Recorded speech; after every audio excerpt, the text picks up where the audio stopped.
देखो पिछले वीडियो में मैंने आपको बताया था कि कैसे कैपेसिटर वर्क करता है, ठीक है। कैसे चार्ज एक्यूमुलेट होते हैं और कैसे ये चार्जिंग होती है, फिर कैसे ये कंडक्ट करता है, मतलब डिस्चार्जिंग होती है। वो मैंने बताया, इसलिए था वाला इससे पिछले वाला वीडियो जो शायद 98 नंबर का है, ठीक है। क्योंकि मुझे फ्रिंगिंग इफेक्ट बताना था कैपेसिटर में, जिसको अपन एज इफेक्ट भी बोलते हैं। और फ्रिंगिंग इफेक्ट की भी अपनी कहानी नहीं रुकेगी। अपन को जो मेन टारगेट है ना, वो अपना है गार्ड इलेक्ट्रोड के चक्कर में बनाया है ये सारा कुछ। क्यों? क्योंकि ये देखो क्वेश्चन आ रखा है एसएससी जेई में, ठीक है। तो इस पर पूरी थ्योरी मैंने लिखी है, पहले आप वो वाला वीडियो भी देख लोगे, ये कैपेसिटर काम कैसे करता है, तो ज़्यादा सही है। देखो कैपेसिटर काम है। कैपेसिटर ने क्या किया था, चार्ज एक्यूमुलेट कर लिए थे दोनों प्लेट पे। जब अपन ने पोटेंशियल डिफरेंस लगाया था, बैटरी लगाई थी एक आउटर सोर्स से, ठीक है। तो अपन ने देखा था कि एक इलेक्ट्रोड पे, जो एक मेटल की प्लेट है, उस पर पॉजिटिव चार्ज एक्यूमुलेट हो गया था और दूसरे पे नेगेटिव चार्ज। पॉजिटिव और नेगेटिव चार्ज जब एक्यूमुलेट हो गया तो इलेक्ट्रिक फील्ड सेट हो गई थी, ठीक है। पॉजिटिव से नेगेटिव डायरेक्शन में होता है, ठीक है। तो फ्रिंज इफेक्ट ये कहता है कि जो यूनिफॉर्म इलेक्ट्रिक फील्ड है, ये जो पैरेलल लाइन है, ठीक है ना, ये जो पैरेलल लाइन दिख रही है, ये सिर्फ इन इलेक्ट्रोड के बीच में ही होती है, ठीक है। यहाँ पे यूनिफॉर्म इलेक्ट्रिक फील्ड होती है, लेकिन जो आउटर कॉर्नर है या फिर जो एजेस है, वहाँ पे से थोड़ी जो बैंड होती है इलेक्ट्रिक फील्ड, इस तरीके से ठीक है। तो इसी को अपन क्या बोलते हैं, फ्रिंगिंग इफेक्ट या फिर एज इफेक्ट। क्योंकि जो एज होते हैं प्लेट्स के, या मैं बोलूँ इलेक्ट्रोड्स के, वहाँ पे जो इलेक्ट्रिक फील्ड होती है वो क्या करती है, बैंड कर जाती है, ठीक है। इसी इफेक्ट को अपन बोलते हैं फ्रिंगिंग इफेक्ट या फिर एज इफेक्ट, ठीक है। तो इतनी सी कहानी अपन को समझनी है, ये मैंने लिख भी दिया है। Fringing is the bending of electric flux lines near the edge of a parallel plate capacitor, ठीक है। जहाँ पे एज है पैरेलल प्लेट कैपेसिटर की, वहाँ पे क्या होती है, बेंड कर जाती है इलेक्ट्रिक फील्ड लाइंस। अब देखो, this effect is due to the geometry. ये वाला जो इफेक्ट है ना, वो किसकी वजह से, ज्योमेट्री की वजह से है, ठीक है। ज्योमेट्री मतलब कि सेपरेशन कितना है इस इलेक्ट्रोड की लेंथ कितनी है, लेंथ, ठीक है ना। इस मेटल की प्लेट की लेंथ कितनी है, इस मेटल की प्लेट का एरिया कितना है, इन दोनों प्लेट के बीच में सेपरेशन कितना है, इन सब पे मेजर करता है। ये देखो, this effect is due to the geometry. पहला, लेंथ ऑफ द प्लेट, ठीक है ना। अगर लेंथ ऑफ द प्लेट कम हुई, ठीक है ना, तो फ्रिंगिंग होगी, ठीक है ना। ये देखो फ्रिंगिंग, ये जो है फ्रिंगिंग, ये होगी अगर लेंथ ऑफ द प्लेट कम हुई। तो हमेशा अपन को क्या होता है, लेंथ ऑफ द प्लेट को ज़्यादा रखनी होती है, ठीक है। तो ये जो कारण है ना, ये तो बहुत छोटे हैं, जो अपन 12th क्लास में ही सीख लेते हैं, इसलिए मैंने इनके बारे में ज़्यादा लिखा नहीं, ठीक है।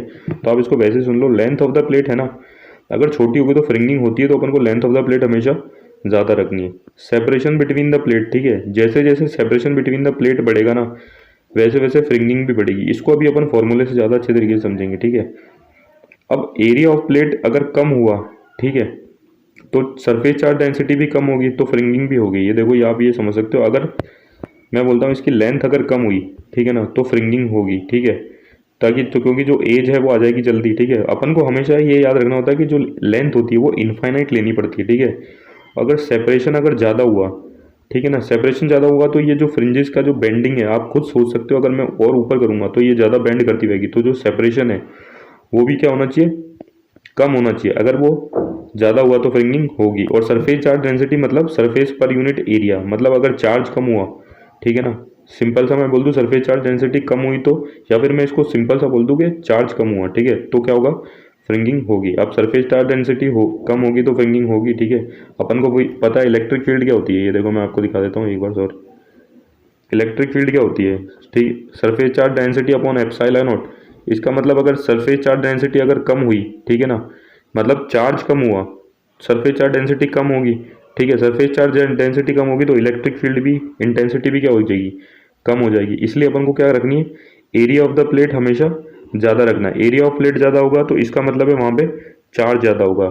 चार्ज ज़्यादा होगा तो अपन कह सकते हैं क्या, चार्ज ज़्यादा होगा तो इसका मतलब सरफेस चार्ज डेंसिटी ज़्यादा होगी, ठीक है। और अपन बोल सकते हैं सरफेस चार्ज डेंसिटी ज़्यादा होगी तो इलेक्ट्रिक फील्ड इंटेंसिटी भी क्या होगी, ज़्यादा होगी, जो surface charge density upon epsilon not होती है। तो ये थी बातें छोटी मोटी जो आपको ध्यान रखनी है, ठीक है। अब देखो मेन बात सुनो, अपन को पता है अपन कैपेसिटेंस नापते आए C equals to E naught A by D, ठीक है ना। ये जो वैल्यू है, ये जो फॉर्मूला, ये करेक्ट वैल्यू तभी देता है, आपको ये याद रखने की जरूरत है, जब ए जो एरिया ऑफ द प्लेट है वो very very larger than D हो, सेपरेशन बिटवीन द प्लेट, ठीक है ना। अगर ऐसा नहीं हुआ, ये एरिया और डिस्टेंस में ज़्यादा फर्क नहीं हुआ, तो ये जो कैपेसिटेंस की वैल्यू है ना, ये इस फॉर्मूले से क्या होगी, ज़्यादा होगी। वापस बोल देता हूँ, ये फॉर्मूला तभी करेक्ट वैल्यू देता है जब जो एरिया ऑफ प्लेट है वो very very larger than distance of separation हो, ठीक है, सेपरेशन बिटवीन देम हो। अगर ये वाली इक्वेशन, अगर ये वाली बात वैलिड नहीं हुई तो जो कैपेसिटेंस की वैल्यू है ना वो मेजर्ड वैल्यू से क्या आएगी, ज़्यादा आएगी। मतलब इस फॉर्मूले से अपन कुछ कैलकुलेट करेंगे लेकिन जो एक्चुअल वैल्यू होगी ना वो उससे बहुत ज़्यादा होगी, ठीक है ना। अब ये होता है, अब ये हुआ क्यों, क्योंकि ये हुआ फ्रिंगिंग की वजह से, ठीक है। ये जो इफेक्ट आया ना ये आया फ्रिंगिंग की वजह से, ठीक है। आपको ये वाली बात भी याद रखनी है। अब देखो विच इज़ हाई मैंने बात ये वाली लिख रखी है। अब देखो ये वाली बात, टू रिमूव दिस, इस फ्रिंगिंग को रिमूव करने के लिए अपन क्या करते हैं, गार्ड इलेक्ट्रोड लगाते हैं। ये आपको याद रखना, गार्ड इलेक्ट्रोड या गार्ड रिंग। अब ये गार्ड रिंग ऐसे साइड में लगती है, ठीक है। अब इस गार्ड रिंग का एक बात और याद रखना, ये कभी भी ग्राउंड पोटेंशियल पे नहीं लगती, ये सेम पोटेंशियल पे लगेगी जिस पे अपनी प्लेट्स हैं, ठीक है। दूसरी इंपॉर्टेंट बात ये याद रखनी है, ये क्या करती है, ये जो करंट है इस इलेक्ट्रिक फील्ड के थ्रू जो करंट आ रहा था इसको एब्जॉर्व कर लेती है, ठीक है ना। और इलेक्ट्रिक फील्ड को क्या क्या बना देती है, लीनियर बना देती है। तो इधर भी क्या होगी, इलेक्ट्रिक फील्ड लीनियर हो जाएगी, ठीक है। अब देखो ये क्वेश्चन आया था, इसका आंसर मेरे सभी जगह गलत लिख रखा है। Guard electrode are used in capacitance measurement, ठीक है। गार्ड इलेक्ट्रोड कैपेसिटेंस मेजरमेंट में आती है।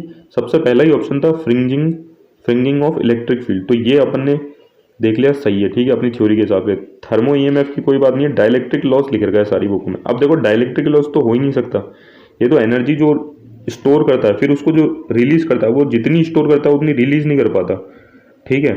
तो रिलीज रिलीज क्यों नहीं कर पाता, क्योंकि कुछ एनर्जी डिसिपेट हो जाती है, वो होता है डाइलेक्ट्रिक लॉस। तो जो गार्ड इलेक्ट्रोड है उसका मेन काम क्या है, fringing effect of electric field को कम करना। और दूसरी बात ये याद रखना, यहाँ से अपन एक बात और याद रख सकते हैं कि A/D बड़ा होना चाहिए, ऐसे भी पूछ सकता है, ठीक है। ऐसे ही नहीं हमेशा बच्चों की तरह यही पूछे कि A is very very greater than D, तो अपन ये भी बोल सकते हैं रेशियो ऑफ A/D भी बहुत ज़्यादा बड़ा होना चाहिए, ठीक है, तभी ये जो फॉर्मूला है वो काम करता, नहीं तो नहीं करेगा, ठीक है। Thank you.